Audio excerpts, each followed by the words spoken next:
Hello and welcome to the Kick in the Creatives podcast, hosted by myself, Sandra Busby, and my fellow creative Tara Roskell, offering you interviews, inspiration, motivation, and a gentle prod in the right direction. And for lots more information, challenges, and other useful tools to help you get creating, you can go to kickinthecreatives.com. And of course, this is where you can also find today's show notes. Enjoy the show.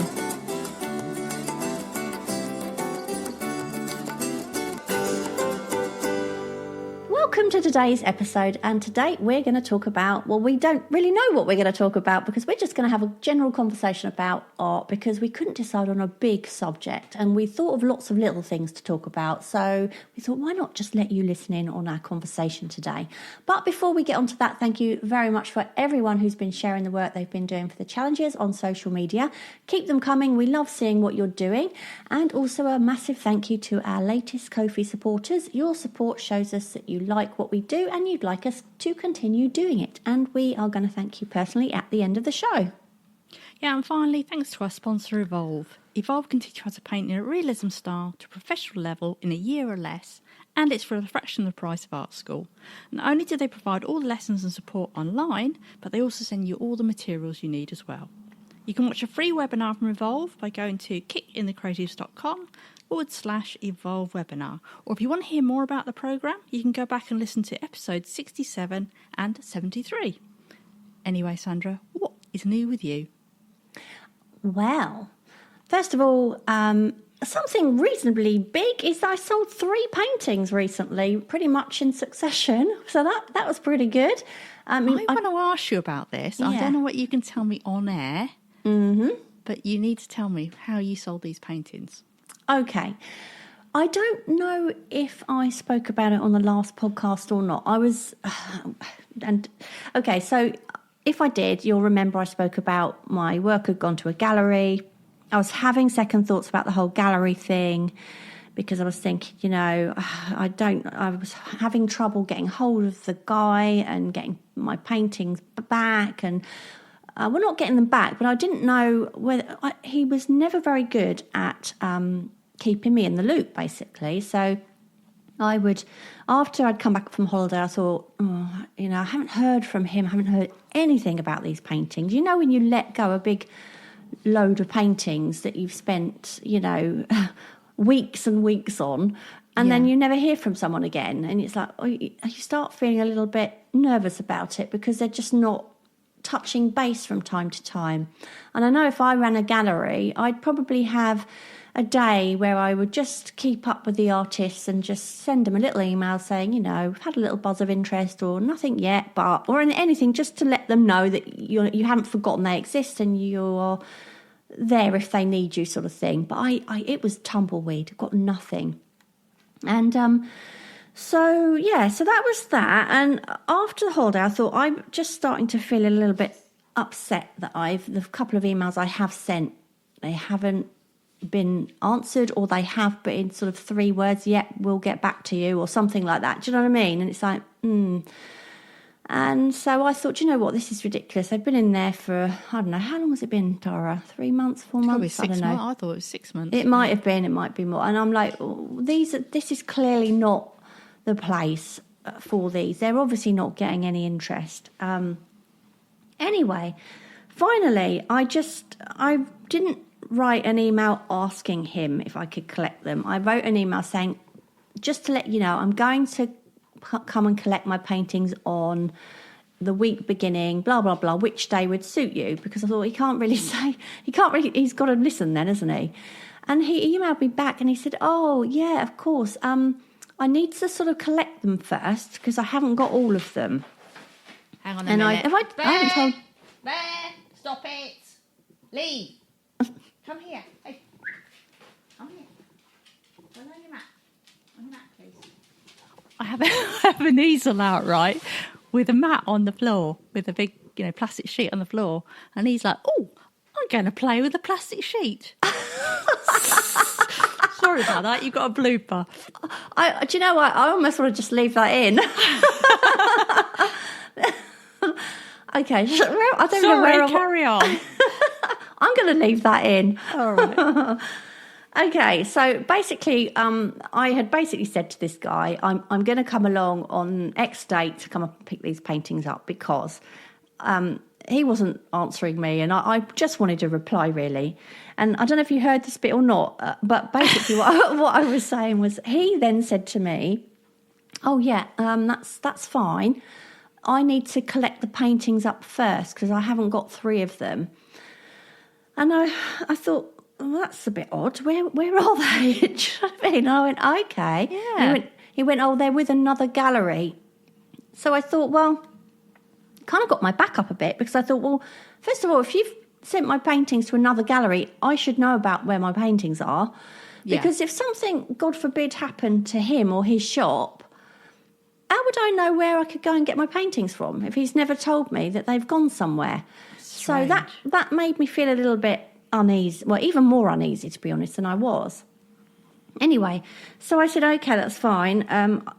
Will you be able to get them by that day? And he said, yes, I will. So he said, come, because he actually doesn't live far from me. He only lives about, 15-minute, 20-minute drive away. And so you can come and get them from my home address. That's fine. So on that day, I went round there, and when I got in there, he goes, I've been on, he said, I was on holiday, and I got really ill on holiday, ended up in hospital for 3 weeks. I thought, oh no, that's probably why I couldn't get hold of him. And then I ended up being diagnosed with diabetes and da-da-da-da-da. We had a conversation about that.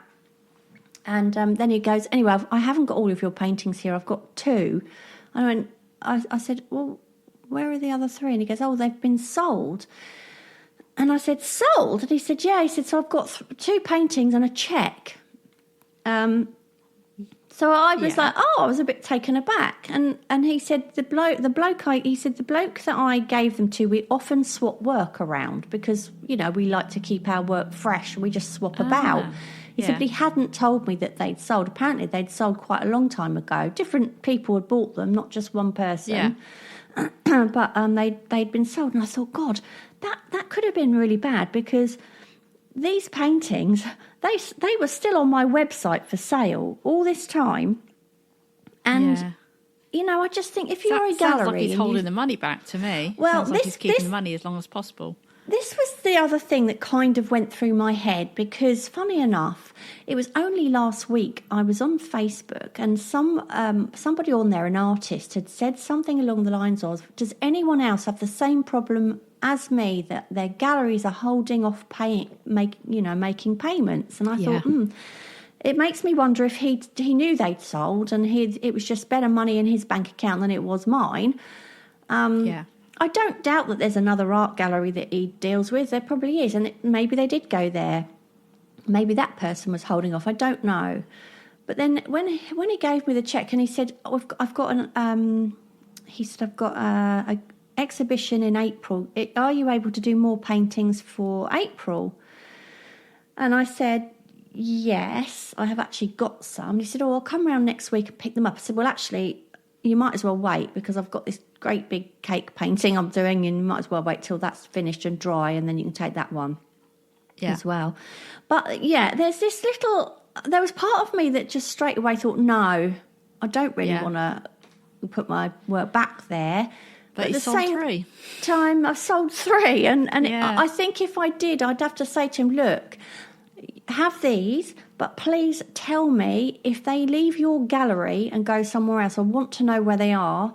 And if they sell, you need to tell me straight away because it's not fair on anyone who might come onto my website and buy them. And then I've got to turn around and say, I can't get hold of them. It's sold somewhere else. How embarrassing would that be?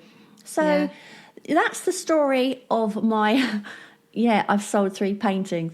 It's quite a long story, isn't it, really? But, it's strange. I don't know. I do hear a lot of stuff about galleries that does make me...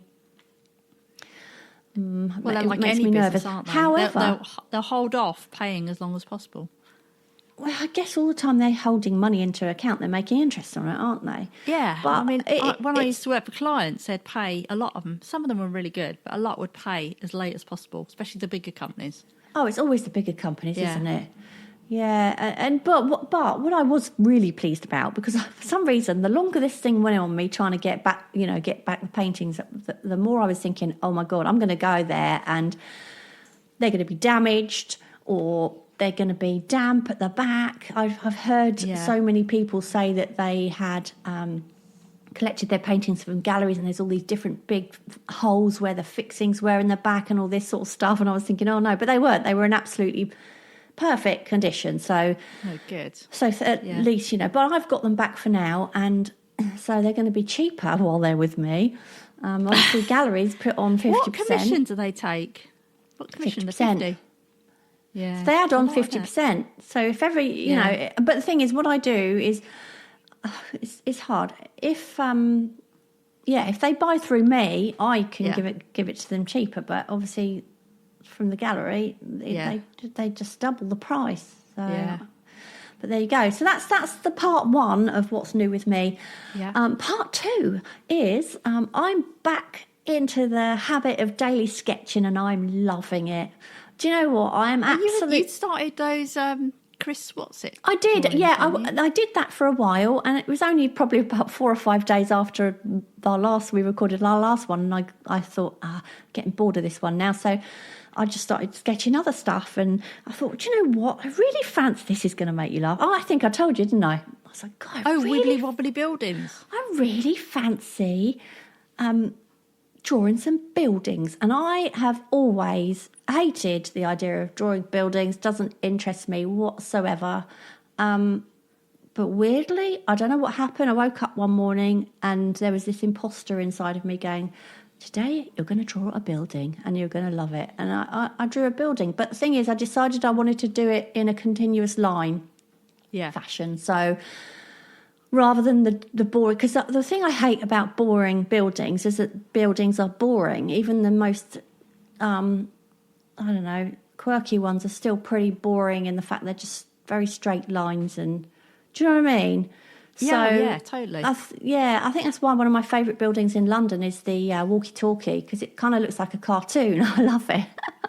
But it's the one that kind of bends. It's literally like a cartoon. If you've got the gherkin, haven't you, and you've got all the normal stuff, and then you've got this one that's kind of, it's supposed to look like a skyscraper, but it's kind of bending over a bit, and all the lines are kind of curved.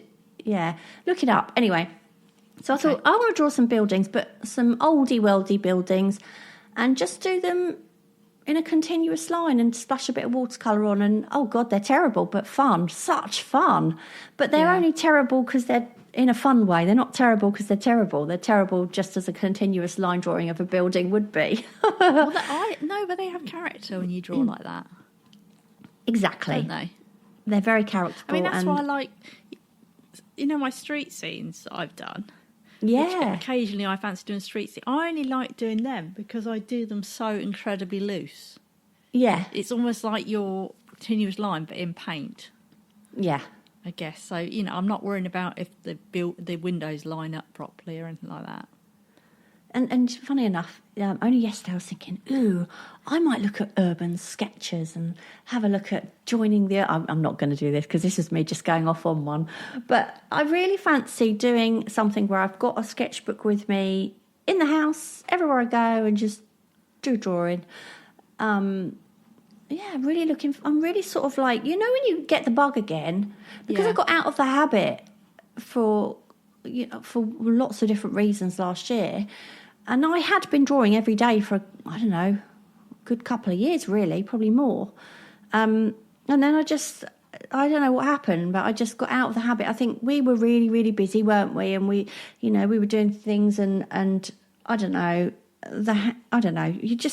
some things you just get out of the habit of, and then it's hard to get back into it. And I always say that it's much easier to get out of a habit than it is to get into one, isn't it? Oh, yeah, so much easier, yeah. Yeah. I think it would be like you said about the urban sketching group. As you know, I've always wished there was something round here. There is one. I think I mentioned it before, but it's like everyone's retired, really. There are a few not retired people, which is fine, but it'd be nice to have a mix. But that's just a sit inside sort of thing. But it would be lovely to have some more art groups. And I think that encourages you as well, because then you see other people, don't you, and what they've done, and gives you ideas. Yeah. There must be some near you. I mean... Oh, I'm sure there is. I'm sure there is. My problem is, of course, is time, as in, say, I imagine there probably is one in Brighton. Well, Brighton, it's half an hour drive away, plus you've got to try and find a parking space, and then you've got to pay an extortionate amount, take out a second mortgage to pay to park, and then find the group, and it's like a whole day thing. I don't have days to go sketching, as in like that, really, not on a regular basis. My thoughts would be more like, this is why I think I'll probably just end up doing something myself, like just getting say an A5 sketchbook to put in my bag again, like I used to have, and just, if I happen to be in the kitchen, I will be like, okay, well, while I'm waiting for this, I'm just going to sketch the birds on the bird table outside the window, or in the garden, or if I'm up the town and going to Tesco, maybe I'll sit in the car park and draw a couple of the cars and some trolleys or whatever. Do you know what I mean? Yeah. Just to get back into the habit a little bit more again, and not be so... We have such a habit, don't we? We artists, of being so self-critical. And do you know what I loved the other day? So I've got a friend, her name's Sue, and her and I have been friends since we were... I don't remember life before I knew her, because we went to primary school together. Life before Sue. Don't remember life before Sue. We went to primary school together, and she lived in the house pretty much opposite me. So we were probably, 3 when we used to go around to each other's houses and play, because our parents were friends. And anyway, she has never, ever been a creative person in the way of drawing at all. She's never tried, never particularly wanted to try, but she's been really creative in other ways. So she's a bit like my sister, in that they're both really good at making things out of bits of material. So she'll make a bag, or she'll have a go at making a dress or something. Or, I don't know. I mean, her mum was always quite creative. She used to make, oh God, what are they, straw dollies. Do you remember the straw dollies that people used to make? Yeah. Voodoo dolls. Voodoo dolls. Maybe that's what they were. I don't know. And baking and all that stuff. Sue was never into baking. But, she's always been a creator, but never, ever with a pen or a pencil, ever.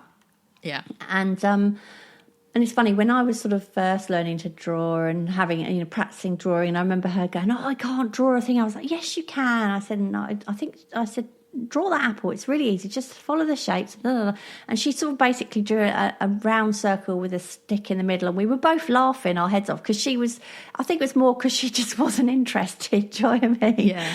And it was funny, because obviously I was really interested, and yet I'd have no interest whatsoever in picking up a needle and thread at all. Yeah. Anyway, so the other day I met up for a cup of coffee in a place called Battle near us. I should have taken my sketchbook there, but it's a bit difficult to draw when somebody's with you, isn't it, that is not interested in drawing. It'd be all right if it was me and you. I'd go, right, I'm going to bring my sketchbook. Are you? Do you know what I mean? It'd be fine. Yeah, unless she was sewing or something. Were you there? Yeah, that's not... Yeah, or doing some other thing. Yeah, that's true. We've got to meet up soon as well, Tara, to do a sketchy day, I think. But anyway, yeah, so we met up for coffee. We had a lot to catch up on, because we hadn't seen each other for about a month, I think, and normally we catch up way more often than that. But anyway, we hadn't caught up. And what amazed me is that she said... Oh, because her little dog died not long after Sherlock. How weird is that? Probably about, I don't know, a month after Sherlock. So she suffered the same loss as I did. And she decided that she's not going to get another dog yet. But what she's going to do instead, because her dog wasn't very well for a while, so she didn't get out a lot because of it. She didn't want to leave him, and he was a bit nervous and all this sort of stuff. Anyway, so she started going to a few groups around near where she lives, and she lives like in Hastings. And she said, "Oh my God, there's these painting groups." I was like, "Pardon?" She goes, "Yeah, they're like sip and paint groups where it's like in a cafe environment, but each table has like a little easel on it with a little canvas and some paints, and then there's one person runs it and everyone's painting exactly with what she's painting, step by step, the sort of thing you and I would absolutely hate now, but obviously someone who hasn't painted before would love it. Someone who's never painted before to come up and go, oh my god, I painted that, because they've done it step by step. She was so excited about it, and she said, and look, she goes, I've been drawing these flowers, and she showed me these flowers, and, you know, she'd already got the fact that, I could see she'd already got the fact that, you know, when you're going to shade something in, you'd kind of follow the curve of the flower. And so I was like really impressed. And I was like, wow, that's amazing. But of course, you and I have had years of experience in drawing. And obviously, if we drew that, we would be like, oh my God, you know, we'd be criticising it all over the place. But it just reminded me, when you're not, you don't label yourself as an artist. You've got no self-expectation at all, and you look at something like you do when you're a kid and go, wow, I did that. And it was such a reminder to me of how precious that feeling is of just creating something. And it doesn't matter if it's not you know, a perfect rendition of a flower. It doesn't matter. You can see exactly what it is. It's I thought they were so characterful and so lovely, because she wasn't self-critical, and it just gave me a big kick up the bum and made me think, God, yeah, I miss that. I miss that, being just proud of the fact I put pen to paper and had a go. And actually, you know, what she'd done was some really characterful pictures. And I said, next time you send me a birthday card, you know, you've got to draw me a flower or something then. Yeah. But yeah, it's... you need to start putting your drawings on the fridge then now, don't you? Yeah. But no, it's been really nice. It's been really nice to sort of remind myself of what it's like to just... Because obviously I'm a painter, a realism painter, everyone knows that now. And sometimes if you're not doing sketching as well, it can end up being quite laborious in the end if that's all you do. So, yeah, it's been... But I'll go into that sort of stuff a bit more later, because I haven't asked you yet that, you know, what's new with you, because I've been talking already for about 3 hours. You what, sorry? Well, I've just had to stop my dog going and attacking the plastic sheet again. So while you were talking. Oh, so did you hear any of that? Yeah, I did. I still had my earphones on. I was just like glaring at him, and then I've just pointed at his mat to come and lie down by me. Oh, God. So, well, I'm definitely not going to edit out that first bit then, because no one's going to know what you're on about. Oh no! So mine's quite boring actually. I've been running Facebook adverts to my prints. I'm doing a print campaign, a print promo. I think I mentioned before, but it's basically you do a print plus postage sort of thing. But it's this new way of testing ads, which I've never done before, so I'm following it. But they say don't expect to sell anything. I've sold 2, but it's hard. You know, you spend a lot of money to not sell anything, basically, because you're just testing different things. But yeah, it's quite scary. But you've sold 2. So that's... yeah, but I spent a lot of money to sell 2. Okay, so you haven't made your money back yet, right? Okay, no. Okay, I've definitely not made my money back. So whether it's going to work or not is one of those things. Because from what I'm hearing in the group that I'm in, you know, you'll get some that will take off and some that don't.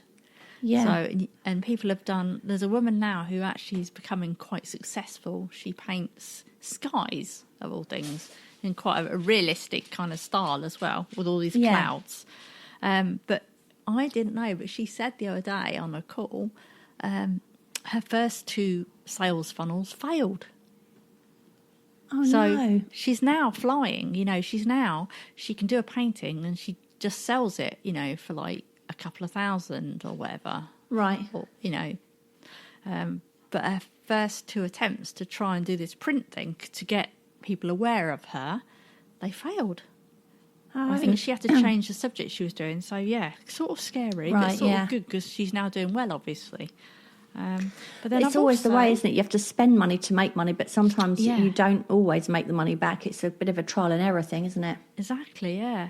And then I don't know if you saw, I had this idea of doing this like a slice of a face kind of thing. So it'd be like really cropped in on an eye. And I tried this one. It kind of looked, everyone kept on saying it looks a bit like a horror movie sort of scene. I saw that one, yeah. But I don't actually like it. I saw, because you'd put a picture up and said, I'm not sure whether to draw graffiti around its eyes, and you had orange and you had blue, and I was thinking, no, don't, because I liked it, but I didn't like it. Really it. Boring.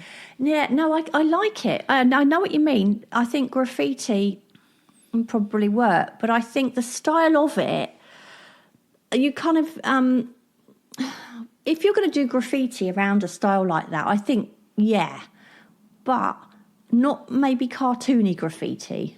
Because I might just do the loops. Did you see the one with the loops? Yeah. Yeah, it's hard because I like it as it is, so it's hard for me to go, draw on the top of it. Do you know what I mean? Yeah, it was really funny because there's, Kelly, who's in, I don't know if she's still in our group. She was in our group. All Kids and Art Kelly. Yeah. Yeah, she put a comment on, which I actually put on my social media, and I think she hit the ball on the head. She goes, this looks like quite, classic painting, and it looks good as it is. Yeah. But she says it looks more traditional and not like you. Yes. As in, no, I get on it. Yeah, I get that. And I definitely thought, yes, it needed something for it to say Tara Voskuil, even though I think it's great painting as it is. It's less your style because it's got none of that on it. But I just felt that when you were experimenting with the graffiti,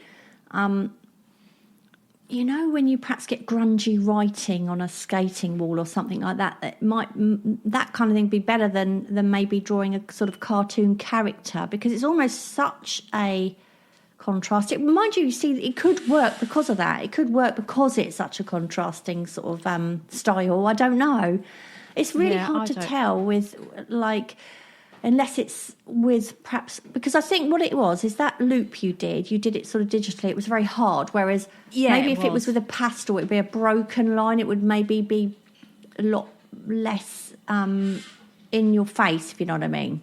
Yeah, I did try some more actually, where they're a bit wider, because I've just done that one with my finger, on an iPad sort of thing. Yeah, I think it's too harsh. More looseness and So I might just go loop, but at the moment it's just sitting on my desk. But the funny thing was, I absolutely hated painting it. Did you? Did you see me say? Yeah, no, I didn't hear you say that. I thought I thought it was lovely. I was using acrylic paint, and you know what I'm like about mixing paint. I have this real problem. It's really funny. So I did it, and I'm like, oh God, this is boring, because I like just to go completely mental with like those markers where it just squirts out the paint. I can't. Yeah. The mops. And this was just like so sedate, and I think I kind of, because probably I haven't got the traditional skills like you have. So my brush marks aren't amazing because I haven't practiced it like you have. I haven't got that classical way of painting. Do you know what I mean, don't you? Yeah. It's that skill that grows as you do it. And I just found it really tedious. So, and the funny thing is, yesterday I thought, do you know what, I'm going to have another go. Not at that, but I've got this big canvas out. It's the biggest I've ever tried. It's like 1 metre by 80 or something like that. And I thought, is this the canvas you've had for ages and you just haven't done? Oh, right, okay. No, this is slightly smaller than that. Right. But I thought, right, I'm going to try a face on this, and I'm going to use acrylics again. But you know that video I sent you? I thought, I don't know if you've watched it. Yeah, I have watched it yesterday. Yeah, and I thought, you practiced it fine. I thought, oh, I loved the way she was using that so runny, the paint. Yeah. And washy. And so I thought, I'm going to start it like that. And I really liked it, doing it like that. But I've now put another layer on it. And it doesn't look that good at the moment. But the thing is, with acrylic, you can just keep building it up until it is good, can't you?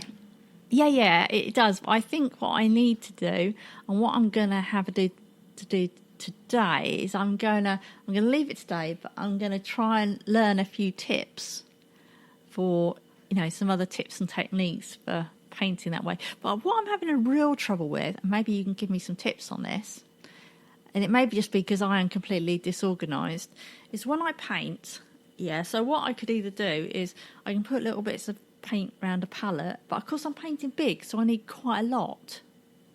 And I just find that by the time I've squirted out my paint on the palette, I've got no room to mix it. Yeah. Yeah, I see. I ended up. Things are. I ended up getting a big glass sheet sort of made and sprayed white underneath to hold enough paint. How big is that? Well, it's not big enough, and it cost me about 75 quid to get made as well. And really, I wish I'd doubled it. Oh right, okay. I do. I wish I'd doubled it. It's never big enough. Never big enough. Right. Okay. It's not just me then. No, it's not just you.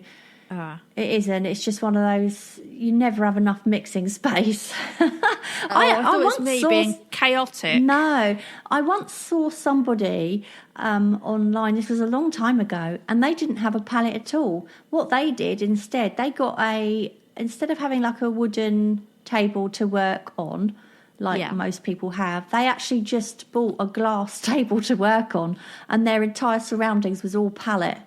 Oh right, so that's a good idea. Yeah, they just literally mixed wherever there was a bit of space, all these different colours. I thought that was quite cool. It's not organised enough for me, and I think I'd be like, oh my god, there's paint everywhere. But just like patches of paint all over this great big glass desk. Okay. Yeah. I thought I was, because I am, because when I work, I'm quite chaotic. Well, I like just, like, it's almost like I'm doing some weird dance, I guess, when I'm painting.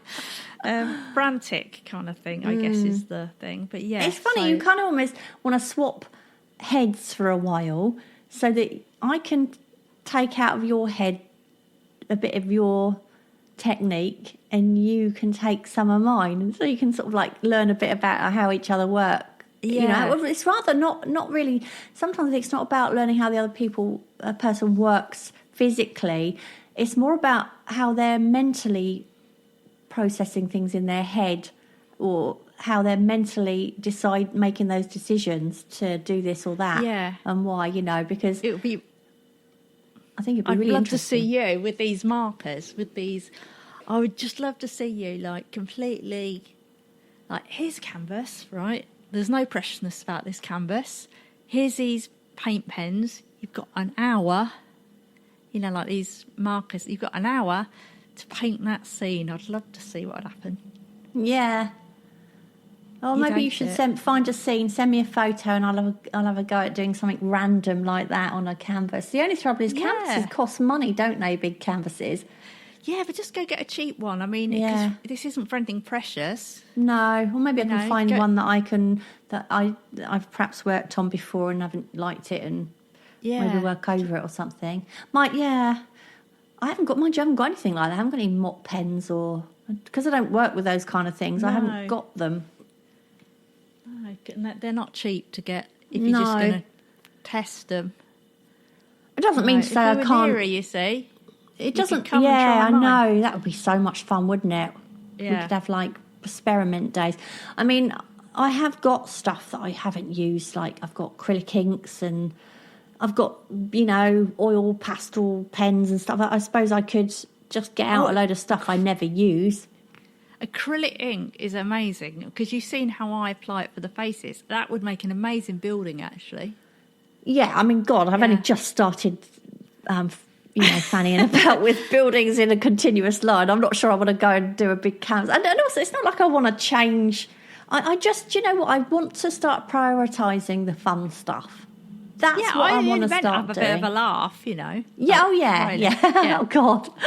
Can you imagine? Maybe not a building. I don't know. I'm probably more likely to do a figurative thing, because funny enough, I do love figurative work. I don't do it particularly, but I do love people, having someone in there, or like you with your faces. Oh, I thought of a good title for one of your collections.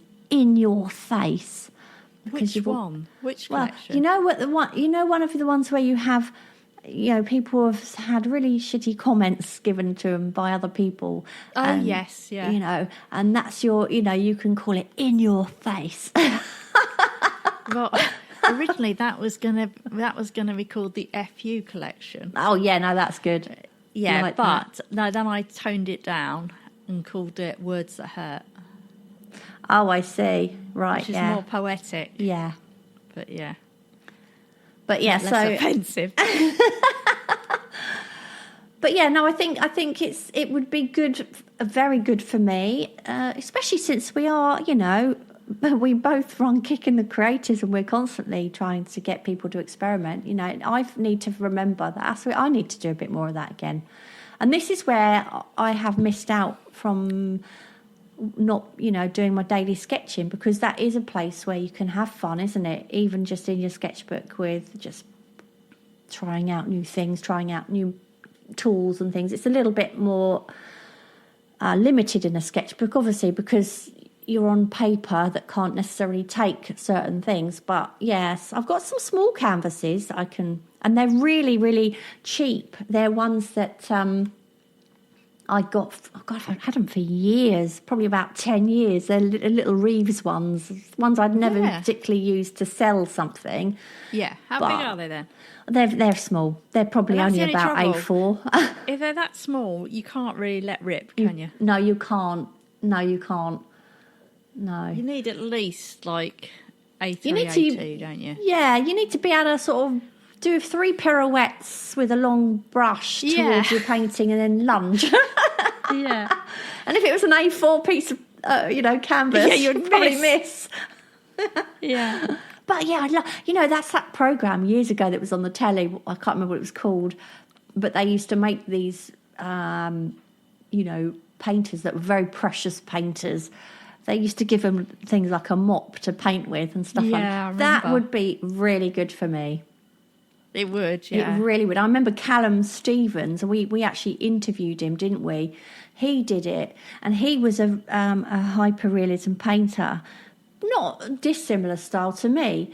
And I just remember watching him on this programme. I think he came second, but I just remember watching him thinking, God, you are really brave here, because he was a brilliant painter. But what he wasn't experienced with is just letting go and just scribbling and just totally letting rip on a canvas.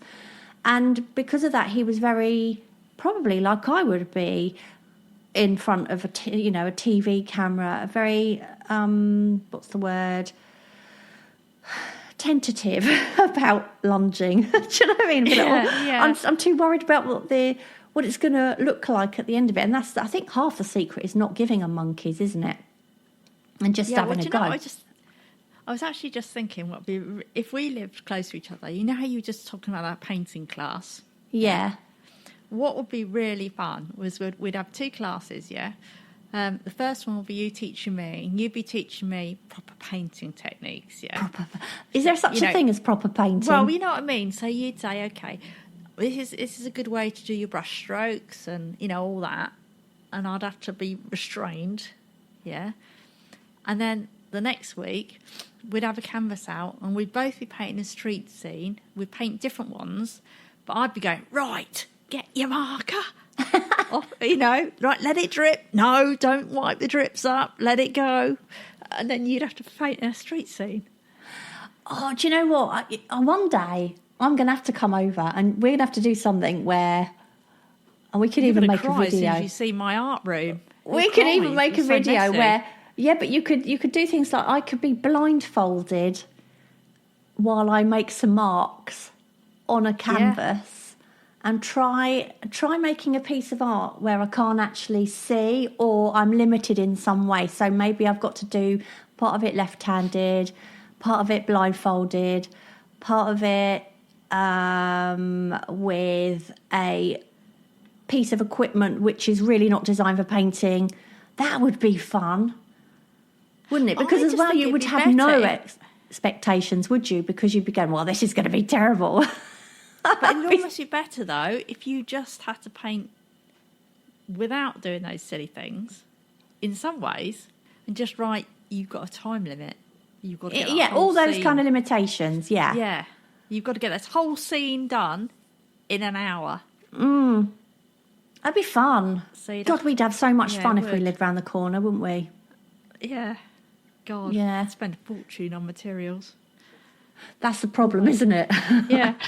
We'd have to Yeah. be sponsored. We could get sponsored for our experiments, so.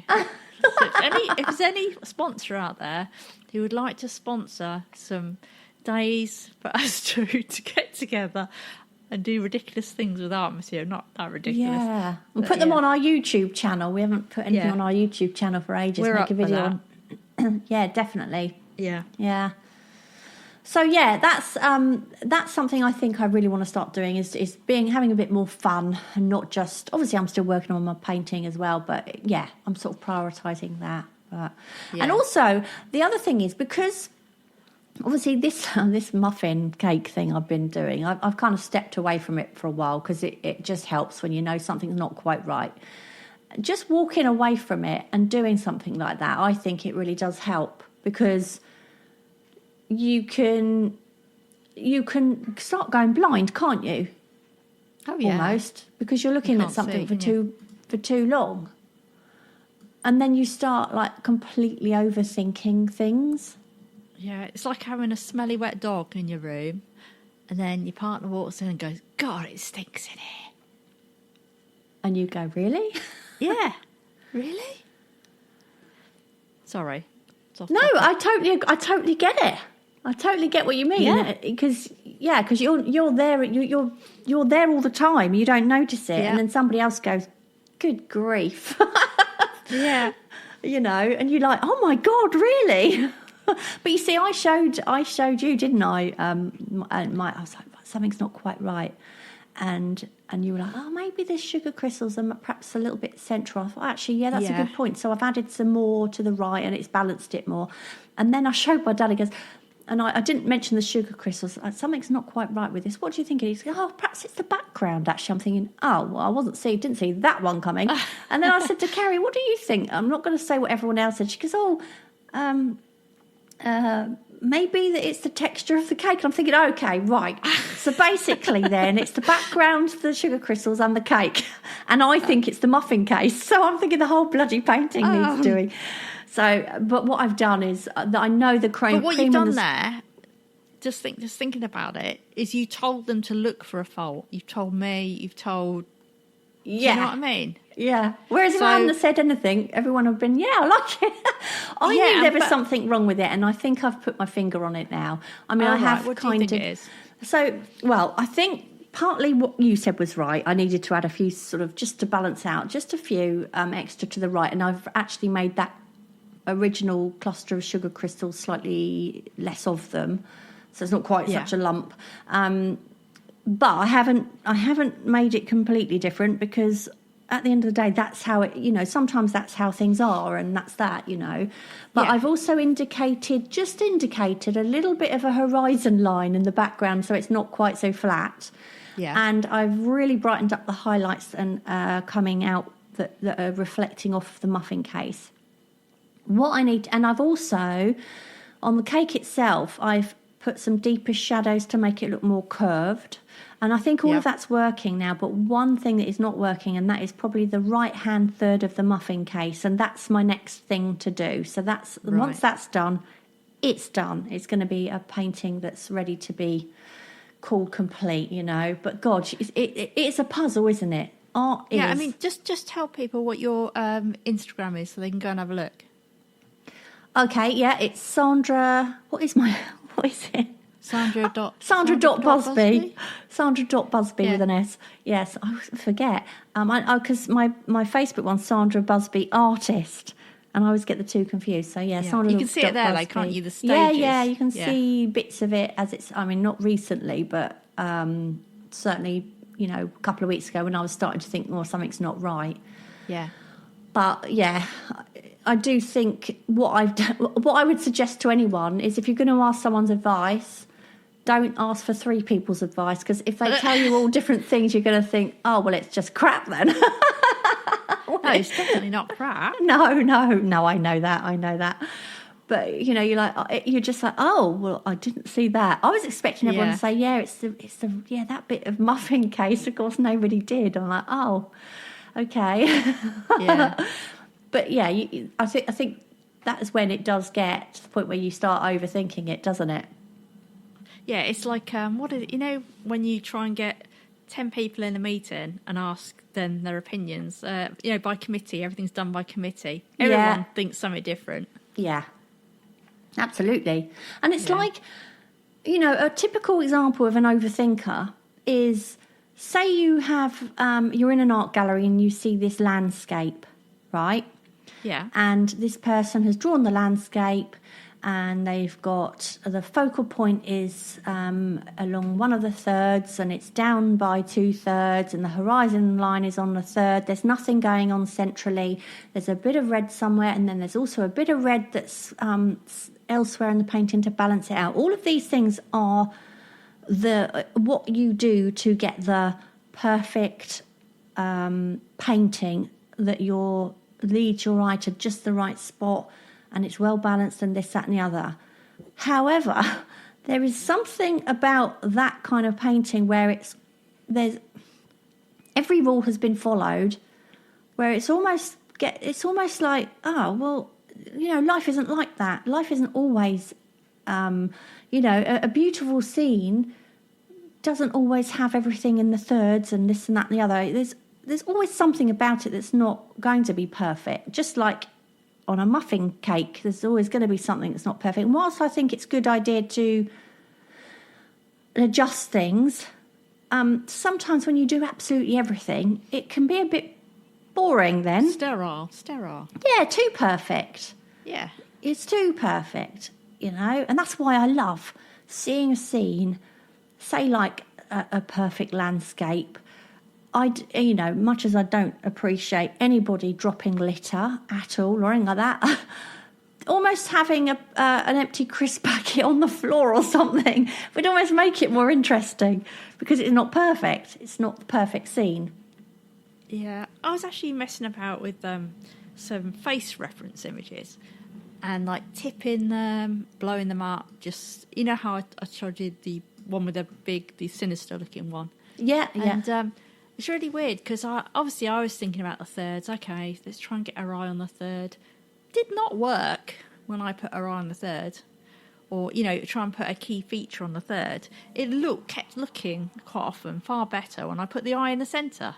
And you might have had something else with just off third. Yeah, which is kind of weird, isn't it? Can I tell you something interesting? Yes. Well, I think it's interesting. So as you know, I'm on this art course thingy. Yeah, and they've got a very interesting way of looking at things about market research. I don't know if I've talked about this before. Have I talked about this? No. Anyway, the first time I did it, it really paid me off because it basically the idea the guy has, and the guy's name is Lloyd Cohenan. I can never say his last name properly, right. But he says one of the ways you can sell art is basically go and look what's selling, which makes complete sense, doesn't it, when you think about it? Yeah.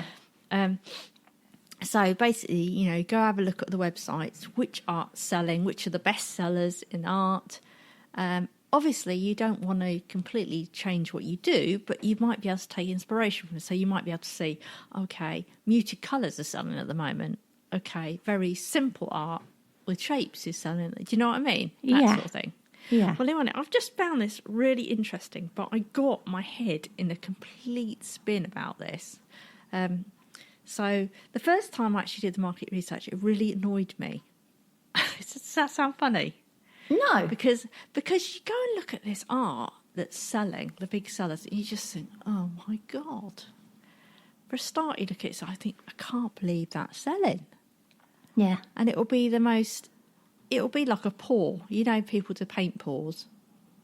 To what? Oh, pouring paint. Yeah, paint pour, yeah. Yeah. So and it's a paint pour, and that'll be their best-selling print. And yet it's probably taken them the least work to do. Yeah. Yeah. And you think, and it was actually frustrating me, but then I because I thought, I'm not listening to this when I'm looking at all this stuff. But then you do think, well, okay, I did actually use it for the recent work I've done, I've actually taken influence from kind of what was selling and tried to bring that into my work. But then I was looking at it again this time because I was thinking, because people always say that the hardest things to sell are faces, or the hardest things to sell. Yeah, that's true. So, and this guy's idea, which is kind of interesting, is that it doesn't actually matter what what the thing is you bring people in with, you'll bring your first customers in with, because once they know you and like you, the likelihood is a lot of them will stick with you. Does that make sense? Yeah. Because they like you more than they are. So it wouldn't be any good, like, say for you, for example, if you suddenly did sort of Jackson Pollock throw paint at the wall, that wouldn't work. No. Because it's poles apart from what you do. Yeah. But if you, say, for example, if you went and looked and the biggest selling still lifes were, I don't know, a glass teapot with tea. Yeah. And you thought, okay, I'm going to try and do some coffee pots and some glass teapots and that sort of thing. It wouldn't be a million miles away from what you do. No. So you could bring them in with that. And then once you got them, they'd be more open to your other stuff. But I got myself in a right old tiz because I was like, oh, I quite like that. You know, I could try that idea. And I don't know why I'm telling you. I don't know the moral of my story, except for that you can get yourself in a right old twist because I ended up getting analysis paralysis. Have you ever got that? No. So is that where you overanalyze until you can't think anymore? Yeah. So I was like, because I saw some kinds of work of different subjects. Yeah, for example, not necessarily faces, but like maybe animals and organic type stuff. And I'm thinking, oh yeah, I could try not to look like theirs, but the general feel of something, in my more my style. And then I'd like, oh, I could paint that. But do I want to paint that? I don't know if I want to paint that, but I want to paint faces. Do you know what I mean? It was all swimming around in my head. And I was so thinking about it all. I didn't actually paint anything for days. Oh gosh, so you've just let it get to you, haven't you? That I've just like, oh, I could paint that, or I could paint that, or maybe I could paint that, and then I paint nothing. Do you know, you've always been someone like that, though. I always remember when we started Kicking the Creators, I remember one of your things that you had the problem of is too many ideas. Yeah. But I think it's different when it's too many of your own ideas. But when it's too many of someone else's, it's even harder, I imagine. Yeah, but it's not even their ideas, for example. Yeah, so triggered by someone else. It might just be that you see that, say I see that Cityscapes was selling, for example. Yeah. So I might think, oh, okay, I'm going to do Cityscapes, but in my style. Yeah. Yeah. Do you know what I mean? Yeah. So I'm not actually going to paint the same cityscape or do it in their style. I'm going to do it in mine. But you can just see that kind of thing is selling at the moment. Does that make sense? Yeah, totally. I'm not ripping them off. I'm not trying to rip people off. No. But you're just trying to see the things that people... But because you're then thinking, oh, I like faces best, but I could have a go at that. And it sounds quite interesting, but ultimately I would just rather paint faces. Yeah. But then you think, that might not be bad. It might be interesting to try. Sometimes you just want to try something as well. You know how you suddenly wanted to try wibbly-wobbly faces? Well, I'll suddenly see a subject and think, do you know what? I wouldn't mind having a try at that just to see how it works. But I was getting analysis paralysis. I think sometimes just trying something new can be like breathing a breath of fresh air kind of. But other times when you're a bit overwhelmed by the information you're getting and the ideas you're getting, it, like you say, it can almost leave you almost unable to do anything at all. It's like having a big list, isn't it, of things to do. There's so many on the list that you're like, I don't know where to start. End, just pick one, don't you? That's what I have to do, and that is what I did yesterday. Just pick one. It doesn't matter, you know. You paint relatively quickly, so it's not like that's the next 6 weeks of your life, you know, spent painting that. No. It's a week, you know, tops. Yeah. No, I agree. I totally get where you're coming from, for sure. But I just thought it was really interesting, the idea of this market research. for selling. I thought I'd never have thought about it like that. No.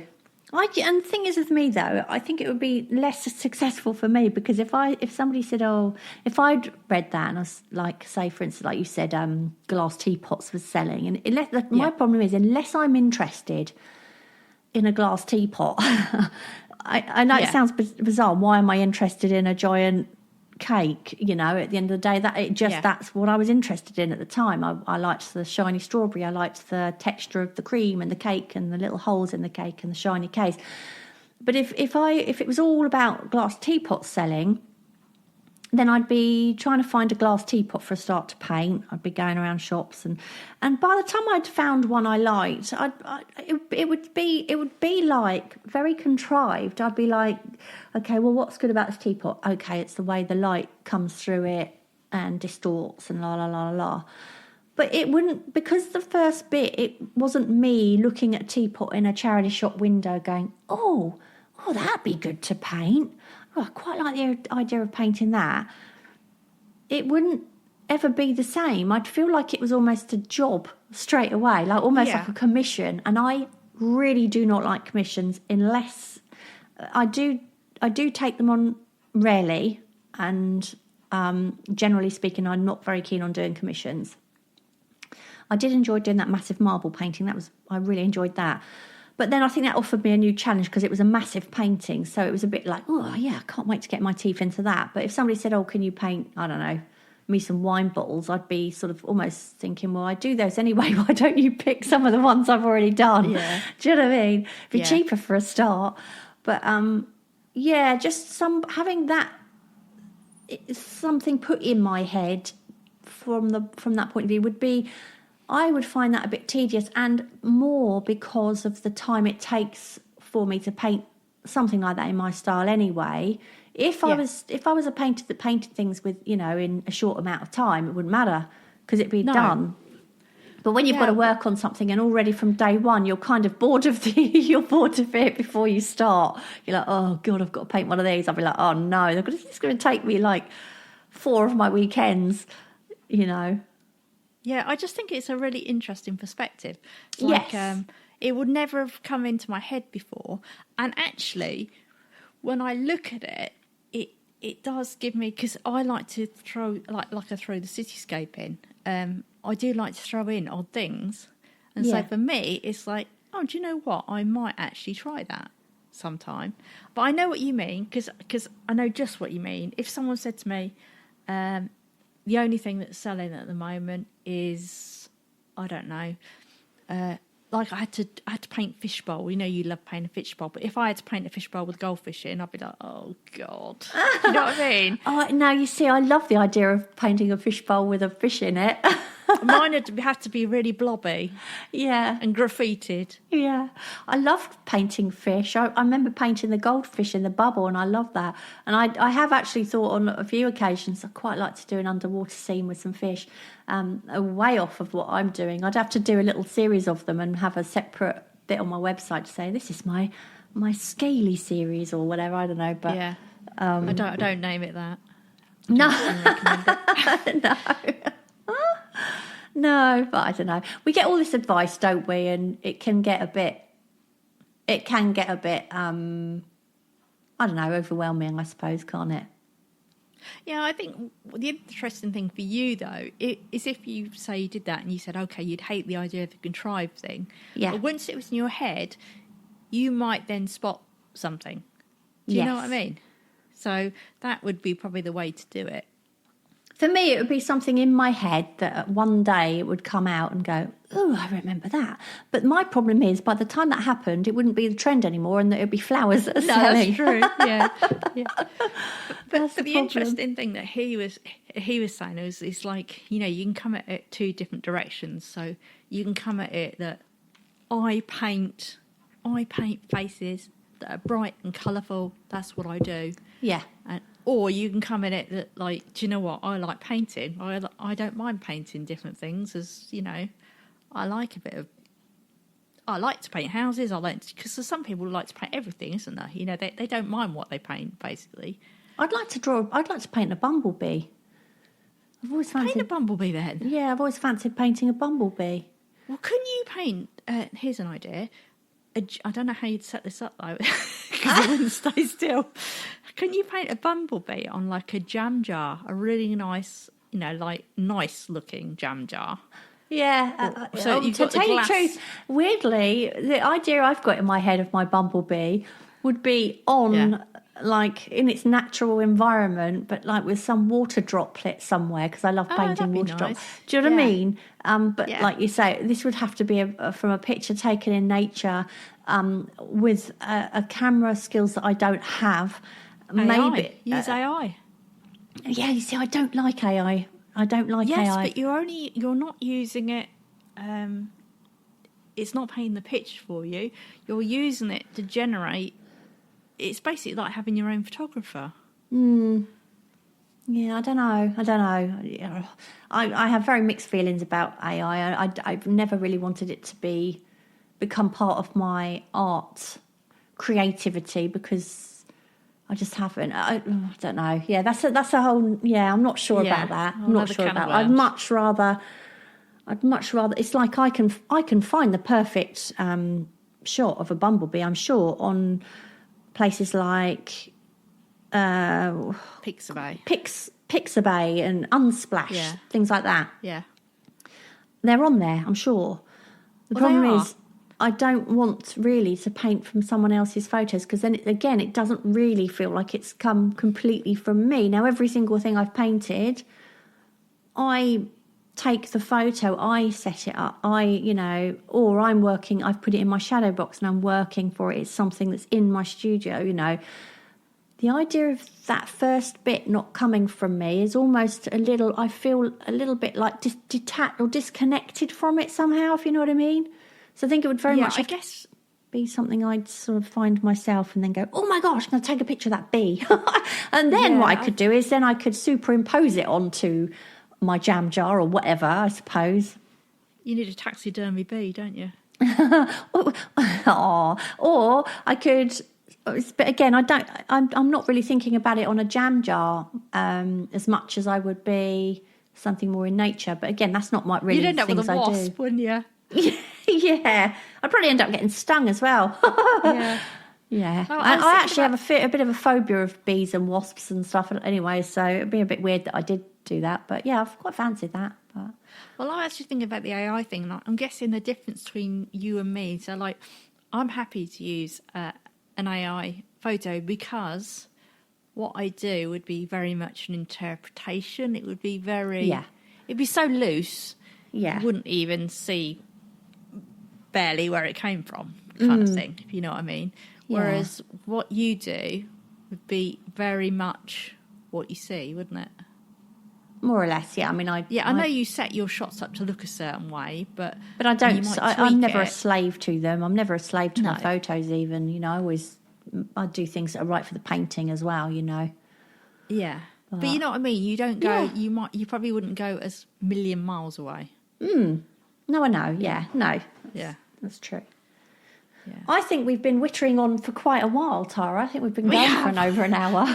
Is there anything else you want to talk about before we move on to the question from last No, that's it week? for me, I think. Yeah. Okay. So, Oh, I've got to read out the question, haven't I? Yeah. Which is, our last question was, what has been your biggest high of being an artist and what has been your biggest low? okay, so I've got Andy W.R. The high is always getting a sense of joy or gratitude from someone when presenting them with artwork. It doesn't matter if it's an architectural sketch for a builder or a piece of art for a friend.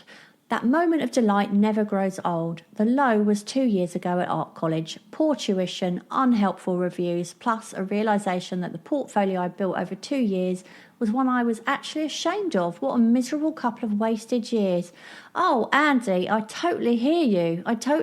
I think a lot of people that go to art school find this sort of similar experience of it, but don't be ashamed of it. I actually went up in the loft a little while ago and came across mine, and I'm like, oh my God, it's terrible. But it is, you look back and you think, well, that's where I've come from, and that's where I started, and this is where I'm at now. There was a woman on this course the other day, and she was saying, in the last few years, I've had to unlearn everything they tried to teach me at college. It's so true. Yeah. It's so true. Yeah. I've got Laura Griffin Hayden. When someone is thrilled genuinely with a piece I give them, displays it or asks me to paint cards for them. Biggest low is having a piece that's truly good but doesn't rank in the judging. Pretty much stopped taking things to be judged. Too depressing. Yeah, and I don't think art should ever be judged. I really don't. I don't think anybody can say one thing's better than another. It's in the eye of the person looking, isn't it? That's the bottom line. Okay, so I've got make the work. I don't know how to pronounce that. Is it make it a work? I haven't really explored my creative side long enough to have experienced any lows. Oh, that's brilliant. But you will do, I promise you. But my personal high was when I was gifted a painting for a friend of mine who was so moved that she had to fight her tears. It really was the right thing at the right time. To me, it was just a small thing, a painting of 2 budgerigars, which I knew she had. I just guessed at the colours, but it turns out I picked the right ones, and I didn't know she had just lost one. I don't consider myself particularly gifted, although I do have a good sense of shape and colours, and I like to make a difference to people, to make life a little brighter when I can. And that time, I really succeeded at both the painting and brightening her life at that time. I love that. I love that little story. Sorry, did you hear that? Yeah, I did. That's my phone going off. It's on Do Not Disturb. I don't know how that's happened. Sorry. Anyway, carry on. I've got Tiffany Markham. Hi, writing, awards and virtual galleries. I've got low, rejection and ghosted by physical gallery locally. Oh dear. Yeah, rejection. That's something we artists have to really get a thick skin over, isn't it, really? Yeah. Sophie Code, biggest high, work being accepted to exhibit alongside amazing established local sculptors whom I really greatly look up to. Low, breaking a sculpture at 2 a.m. the day before my first exhibition with other artists. Oh no, that really is heartbreaking. Yeah. I've got Adrian Scott. No great highs, just general appreciation by others when they see my art. The greatest low was many years ago, losing my complete portfolio of work. To this day, I've no idea what happened to it, but I have my suspicions. Jodie Croft, creating something that someone wanted to buy. Being told by a teacher that my drawing was not art. The dreaded like teachers. There is That's always a bad one, teacher. isn't there? Yeah. Well, I've got what? Go on. No, go on. Oh, I was going to say, you're not the only one. We've heard that a lot. yeah. My art teacher at school just used to paint his pictures while letting us get on with it. Really? Yeah. I think I'd be a great art teacher for kids. Do you? I really would, because I wouldn't. think if they were painting green trees and a yellow sun, I'd be going, okay, that's brilliant. I love it. But you do know that because it's art, you're allowed to make the rules. So if you want, you can have a purple sun and you can have a red tree, or you can do whatever you want. But what you've done is great, but don't forget to experiment. I'd love it, I would. And whatever they did would be amazing. Because I'd be saying, you're amazing, you created that. It doesn't matter, what you look like. I just think it was great. They'd be going home and they'd go, Mum, my teacher said the sun is purple. I'd get fired. Yeah, you would. Yeah. Right, I've got Carol Whitmore. Having a space, co-op art gallery, studio living space, burned and lost pretty much everything. Oh no. I was amazed at how many people in the community came together and supported to help and give. Oh wow. That's a horrible story. Imagine that. Imagine that. It'd be awful. Kelly Harwood, biggest high, probably scoring 99 out of 100 for my art in my A-level when I was at school a long time ago. And biggest low was when I was working as a muralist. I'd been commissioned to paint a scene at a children's centre, and they had also commissioned another artist to do another room. The centre manager was showing someone around, and I was hidden behind a door working low down so they couldn't see me. He said, so this is our other artist, but nowhere near as talented as our other one. Oh, terrible. I literally died in the corner. He didn't see that I was there, but I packed up and left, and it took all of my strength to go back the next day. I feel like I'd have wanted to stand up and go, oh, hi. Yeah. What an awful thing to overhear. I mean, why would you even tell someone that anyway? You know, as in, why would you tell the other person that? And it would only be his opinion anyway. Yeah. What a horrible... I can imagine I would have been absolutely crushed by that comment. I totally get that. Yeah. God. Okay, I've got Jewel Mulder. My biggest highs, I sold a collage piece for €75, which is £64. The lowest was a relative bought it. It doesn't matter. They paid you. No. Absolutely not. The fact that a relative paid you is quite good. Yeah. Yes, exactly. Art by Jackie P. Hi. Every time I achieved what I set out to do, when I feel proud of it. Yep. Low, when I get the artist blues and the imposter syndrome comes on.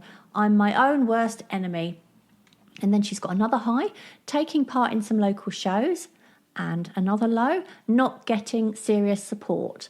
And a high, just knowing art is there whenever I need it. And I like this, an extra high, having you lot to turn to, knowing there are many of us out there just enjoying art, although we may feel invisible sometimes. And by us lot, what she means by that is all of the people in the Facebook group, isn't it?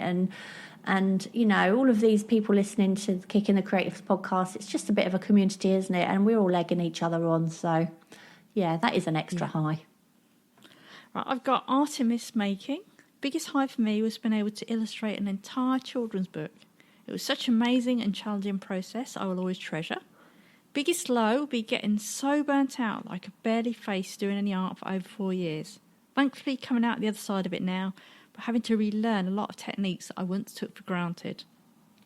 Well, I had a burnout for a few months once. In fact, it was only last year, wasn't it? And my gosh. Yeah. That was probably my biggest low, actually. I honestly thought I was never going to do it again. That's how bad it was. You do get over it, but I can't imagine for 4 years. That must feel crazy. Yeah, I think probably when you start feeling an art burnout, just that first little bit of it, just step back for a few days and just go back to sketching and just doing little things, and rather than, you know, waiting for it to completely get a grip and then you don't want to do anything. That's what I learned from mine anyway. Anyway, AJ Designs 303. Biggest high was my first group art show at a nature preserve. My prairie dog piece was the very first and last thing you saw when you walked into the building, and all the staff rangers loved it and shared amazing facts about prairie dogs with me. My lows as an artist were where my skills don't match my vision. It takes a lot of inner and outer work to get past. I suck, but it's worth the struggle. It really is. I feel like we should have done this the other way around. We should have started with the lows and ended on the highs, because we don't want to end on a low, do we? Well, you must have a high. Come on, share a high. A high. Oh, just having fun in my sketchbook. It doesn't matter about the serious art stuff.